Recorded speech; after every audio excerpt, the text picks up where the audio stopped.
11 आम के जो पत्ते जिस डाली में लगे होते हैं, वो डाली कोमल सी डाली, 11 टुकड़े महाराज एक कच्चे सूत से लपेटकर 11 बार उसका भाग, जब उसको लपेट लोगे इस तरह से इकट्ठा करके, आगे का जो भाग है 11 बार कच्चा सूत लपेटने के बाद जो भाग पीछे का आगे का कोई भी हो, उसको शहद में डुबाकर शिव जी को समर्पित कर दो। किस जगह पर रखना है? अशोक सुंदरी वाली जगह। अशोक सुंदरी की जगह जानते हो आप लोग, पहले भी आपको बताया है, आज फिर आपको वर्णन कर दी। जैसे ये गोल जलाधारी है, ये शिवलिंग रखा है, ये 2 जहां से पानी बह रहा है बाबा के चरणारविंद, राइट में श्री गणेश जी का स्थान, लेफ्ट में कार्तिकेय का स्थान, बीच में अशोक सुंदरी की जगह। शंकर भगवान की 6 लड़कियां हैं। भगवान शंकर के 13 बच्चे, 13 बच्चों में से 6 लड़कियां, उस 6 लड़कियों में से एक लड़की का स्थान, भगवान शंकर की एक बेटी का स्थान, अशोक सुंदरी का स्थान सामने पद्म पुराण में स्पष्ट किया। ये स्थान अशोक सुंदरी का। शंकर भगवान की जलाधारी में पार्वती जी का हस्तकमल, ऊपर से जो एक एक बूंद पानी गिरता है, ये शंकर भगवान की 5 लड़कियों का स्थान है, जया, विषहरा, सामरी बारी, दौतली और देव। शंकर भगवान की 5 लड़कियां भगवान शंकर के मस्तक पे जल की धार गिरा रही हैं। बीच में जो अशोक सुंदरी का स्थान महाराज, उस जगह पर शहद का मुख, जो शहद आपने भिंगोया है, उस शहद का मुख शंकर जी की ओर कर कर इसी चैत्र के महीने में, इन्हीं नवरात्रि में शंकर भगवान के उस अशोक सुंदरी की जगह पर शहद का भाग शिव जी की ओर रख दें। महाराज अगर घर में संपदा की कमी हो या कोई पैसा खा गया हो, रुपया नहीं दे रहा हो, पैसा अटक गया हो, तो उस शहद को शिव जी की ओर मुख कर कर उस आम के पल्लव की जो डंडी है उसको 11 डंडी को वहां रख दीजिए और उससे अपनी कामना कर कर आ जाइए।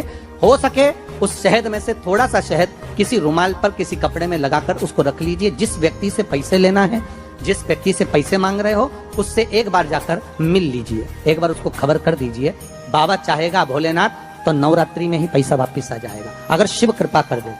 ये बाबा की कृपा। आम का पल्लव कोई साधारण नहीं जिसको कलश के ऊपर रखा जाता है, शिव की कृपा। जिस आम के पेड़ पर स्वयं कामदेव चढ़कर भगवान शंकर के तीसरे नेत्र द्वारा जलकर भस्म हो जाते हैं, वो आम का पेड़ साधारण नहीं हो सकता,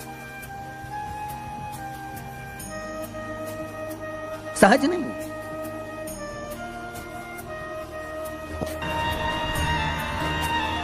पार्वती जी ने कहा, ये आपने श्रेष्ठ निर्णय। पार्वती जी बोली, मुझे अच्छा नहीं लगा आपने निर्णय जो दिया। क्या चाहती हो पार्वती? पार्वती जी कहती हैं, आज मुझे एक वर देना पड़ेगा। बोलिए क्या वर चाहिए? भोलेनाथ मुझे वर ये चाहिए कि आज के बाद आपकी कोई परिक्रमा ही ना हो। मुझे वर दे दो कि शंकर की परिक्रमा कभी नहीं होगी।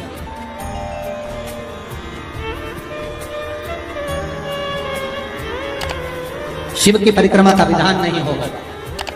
शंकर भगवान ने पार्वती को तथास्तु कर दिया। आज के बाद शंकर के मंदिर में शिवलिंग की कोई परिक्रमा नहीं करेगा। कभी आपने करते हुए देखा किसी को? नहीं। शंकर की परिक्रमा होगी तो आधी यहां से चालू होगी, वहां तक जाओगे, फिर वापस आएंगे। यहां तक शिव महापुराण की कथा कहती है कि शंकर की आरती के बाद जो परिक्रमा भी होती है ना, वो भी पूरी नहीं करना चाहिए, आधी कर कर वापस हो जाना चाहिए। शिव की आरती के बाद कई लोग शंकर जी की आरती उतारने के बाद जो परिक्रमा करते हैं ना, आरती की थाली लेकर चारों तरफ घूमते हैं, उसको भी आधा घूमो और आधे में वापस। शिव परिक्रमा का वर दीजिए आप वर प्रदान करो, हमें वर दे दो। पार्वती मैं तुझे वर देता हूं, शिव की परिक्रमा कोई नहीं करे, और अगर शंकर की परिक्रमा कोई भूल से भी करेगा तो उसको दोष लगेगा, उसका पुण्य छिन्न होगा। इसलिए शंकर की परिक्रमा लोग नहीं करते, क्योंकि उनने जो दान करा, पुण्य करा, सत्कर्म करा, भजन करा, कीर्तन करा, उसका पुण्य धीरे धीरे धीरे धीरे समाप्त होते चले जाता है, उस पुण्य की छिन्नता होती है।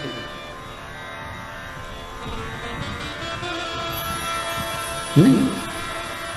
पार्वती जी बोले, प्रभु हमें मेरा निवेदन स्वीकार करेंगे? बोलो क्या बात है? पार्वती जी बोलती हैं, आपने गणेश जी को प्रथम पद दिया है, तो इस कार्तिकेय को भी प्रथम पद प्रदान करिए। शिव जी बोले, ये नहीं हो सकता, क्योंकि प्रथम पद एक ही होता है। प्रथम पद केवल एक होगा और वो एक पद मैंने प्रदान कर दिया। अब मैं दूसरा पद कैसे दे सकता? मैं दूसरा पद कैसे प्रदान कर सकता?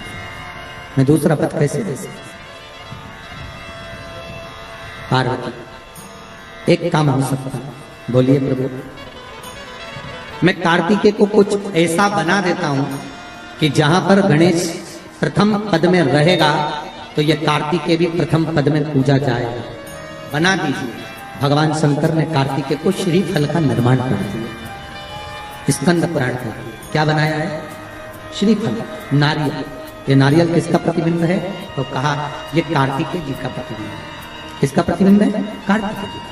तो गणेश जी की पूजन जो कलश के रूप में होती है तो उसके ऊपर जो श्रीफल रखाता है वो स्कंद देव है, कार्तिकेय है।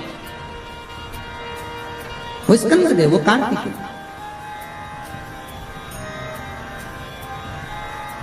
जो रखाया गया फल है वो कार्तिकेय का प्रतिबिंब है। अगर प्रथम में गणेश पूजाएगा तो ये कार्तिकेय भी पूजाएगा। इसलिए श्रीफल, महाराज, श्रीफल कार्तिकेय का प्रतिबिंब है।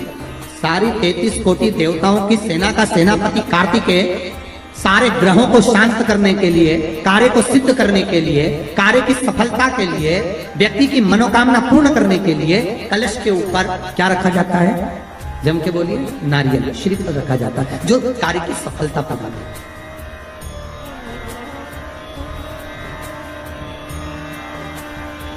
सबसे पहली नवरात्रि का व्रत किसने किया? उत्तर दीजिए। सबसे पहला नवरात्रि का व्रत, नवरात्रि की उपासना सबसे पहले किसने करी थी? भगवान राम। अश्विन के नवरात्रि में भगवान राम ने 9 दिन तक कलश की स्थापना कर लंकाधिपति रावण को मारने के लिए मां जगत जननी की आराधना की। भगवान राम ने मां जगत जननी की आराधना, मां जगदम्बा की आराधना। और कहते हैं मेरे राम ने प्रतिदिन मां आद्यशक्ति को निमंत्रण दिया और मां जगत जननी से विनती निवेदन कर कहा कि आपको प्रतिदिन आना पड़ेगा। इसलिए देवी भागवत में लिखा है कि नवरात्रि में एक दिन, जैसे प्रतिपदा है, पहला दिन है तो एक कन्या का पूजन करो, द्वितीया है तो 2 कन्या का पूजन करो, तृतीया है तो 3 कन्या का पूजन करो, चतुर्थी है तो 4 कन्या का पूजन करो, पंचमी है 5 कन्या का पूजन करो, छठ है 6 कन्या का पूजन करो, सप्तमी है 7 कन्या का पूजन करो, अष्टमी है 8 कन्या का पूजन करो, नवमी है, जम के बोलो, 9 कन्याओं का पूजन करो। और अगर इस तरह से आप पूजन नहीं कर सकते नवरात्रि में तो 9 कन्याओं का पूजन एक साथ या तो अष्टमी के दिन या नवमी के दिन कर दो, या मध्य में, बीच में भी आप कर सकते हो एक। पर अगर आपकी कोई कामना है, आपकी कोई इच्छा है, मालूम पड़े, जैसे कई लोग कहते हैं कि हमारी इच्छा है, हमारी वो मकान नहीं बिक रहा, या हमारी वो जमीन नहीं खरीदी जा रही, या हमारी कोई कंपनी नहीं डल रही, या हमारे काम में ये अड़चन आ रही है, तो नवरात्रि में, 4 नवरात्रि में से किसी भी नवरात्रि में आप नियम बना लो कि एक कलश की स्थापना कर एक दिन में एक कन्या का पूजन कर उसको भोजन कराना, लाल वस्त्र देना, लाल चुनरी देना, दूसरे दिन 2 कन्याओं का पूजन कर लाल वस्त्र ओढ़ाना, लाल चुनरी देना, तीसरे दिन में 3, चौथे दिन में 4, 5वें दिन में 5, ऐसे 7-9 दिन तक एक एक कन्याओं के क्रम को बढ़ाते आप उस पूजन का विधान प्रबल कर सकते। आज किसी का फोन था सुबह, तो कोई कह रहे थे कि हमें गुरुजी से बात कराओ, तो समीर जी ने बताया कि फोन आया था और वो बोल रहे थे कि हमें नवरात्रि में अगर मान लो कोई साधना करना हो तो कौन सी साधना करना चाहिए, हम किसकी आराधना करें, हम 9 दिन तक किसकी साधना करें। तो अगर बन सके तो देवी भागवत में सबसे सुंदर साधना यही है कि हम एक दिन में एक कन्या के चरण धोकर पूजन कर उस कन्या को भोजन कराकर उसका स्मरण करें।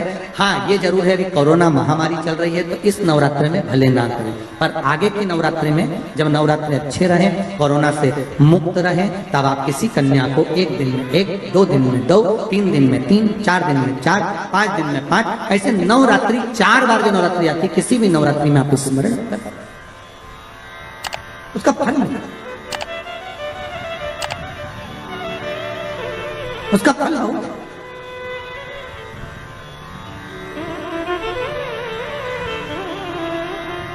जैसे बेलपत्री का किया गया दान छिन्न नहीं माना गया। किस चीज का दान? जम के बोलिए जरा। बेलपत्र। बेलपत्री का किया गया दान छिन्न दान नहीं है, समाप्ति नहीं होती। बेलपत्री अगर आपने कोई आपसे कहा जी तुम्हारे यहाँ बेलपत्री लगी है, जरा 8-10 दे दोगी क्या? बिल्कुल। और उससे कहो बेलपत्र तू मत तोड़, हम तोड़ कर देते, और अपने हाथ से बेलपत्र निकालकर उसको दो दान। ये छिन्न दान नहीं है, ये समाप्त नहीं होता। ये बेलपत्र का दान अविरल दान बढ़ता है, सुख का दान। ये छिन्न होने वाला। एक बार आदि शक्ति मां जगत जननी जगदम्बा दुर्गा भवानी भगवान शंकर के पास जाती है और भगवान शिव से मां जगत जननी दुर्गा भवानी ने एक बात कही कि प्रभु सुनिए,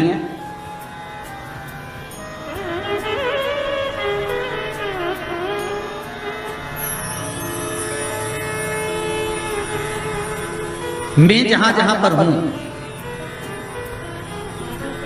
मां जगदम्बा कह रही है कि मैं जहां जहां पर हूं प्रभु आप वहां वहां पर हो ना? शंकर जी बोले बिल्कुल। जहां शक्ति है वहां शिव है, मैं वहां पर हूं। तो जगत जननी जगदम्बा के मुख से निकल गया प्रभु, फिर जहां पर शिव है वहां पर भी शक्ति है, जहां शंकर है वहां स्वयं आदि शक्ति जगदम्बा पार्वती, मैं वहीं पर हूं जहां पर शंकर भगवान ने कहा सुन पार्वती, तू जहां पर है वहां पर शंकर है। मैं विश्वास रखकर इस वचन को निश्चित कर देता हूं कि जहां पार्वती है वहां शंकर है, वहां शिव है। पर पार्वती मैं ये नहीं कह सकता कि जहां शंकर है वहां पार्वती है।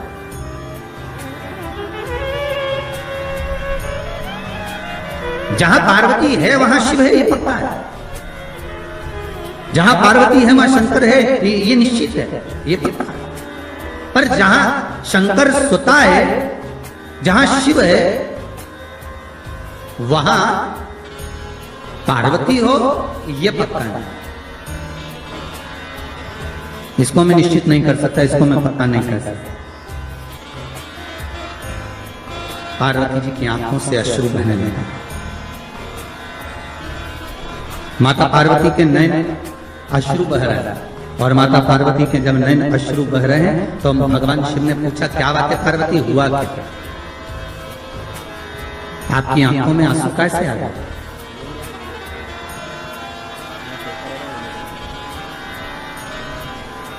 ये अश्रु क्यों आ रहा है, किस लिए?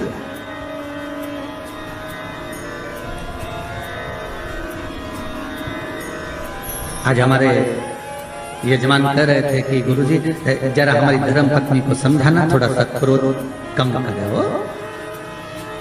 तो हमने कहा जरा तुम अपनी धर्म पत्नी से बात करवाइए। तो उन्होंने अपनी धर्म पत्नी से बात कराया,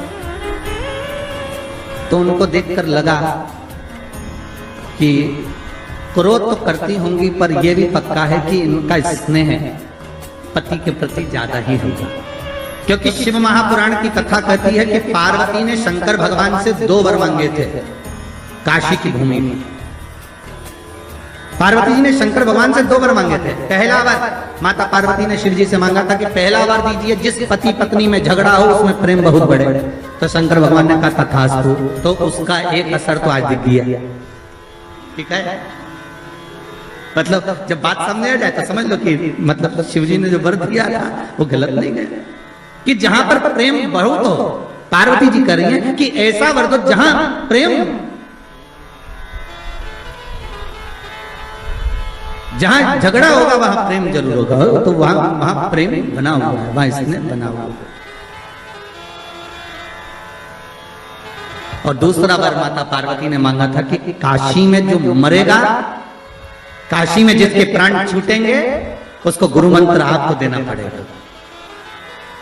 इसलिए भारत की भूमि के सबसे ज्यादा मुर्दे, भारत की भूमि के सबसे ज्यादा शव अगर कहीं जलते हैं तो वो काशी में जलते हैं। क्योंकि शंकर भगवान ने पार्वती को यह वर प्रदान किया था। अगर आप कह रही हो तो ठीक है कि काशी में जो मरेगा उसको गुरु मंत्र में दूंगा, पर पार्वती जी के मन में आया कि आपने तो कह दिया कि काशी में जो मरेगा गुरु मंत्र आप दोगे, पर प्रूफ क्या रहेगा? सबूत कि आपने गुरु मंत्र दिया, ये सबूत कहां से आया? ये सबूत का भान कहां से है? तब भगवान शिव ने कहा क्या चाहती हो आप बताओ। तो पार्वती जी बोली आप हमको वर दीजिए कि काशी में जो मरेगा ना उसके सीधे कान में गुरु मंत्र आपको देना पड़ेगा। शंकर भगवान के हम तो उलझ गए वर देके। कभी कभी अगर पति बोल दे पत्नी को तो क्यों चिंता करती है, मैं बैठा तो हूं, अरे एक अंगूठी क्या मैं तुझे 10 अंगूठी दिला दूंगा। तो पत्नी हमेशा याद करके वही बोलती है, करवा चौथ का चांद बाद में देती है, बोले अंगूठी की बोलती है। क्यों जी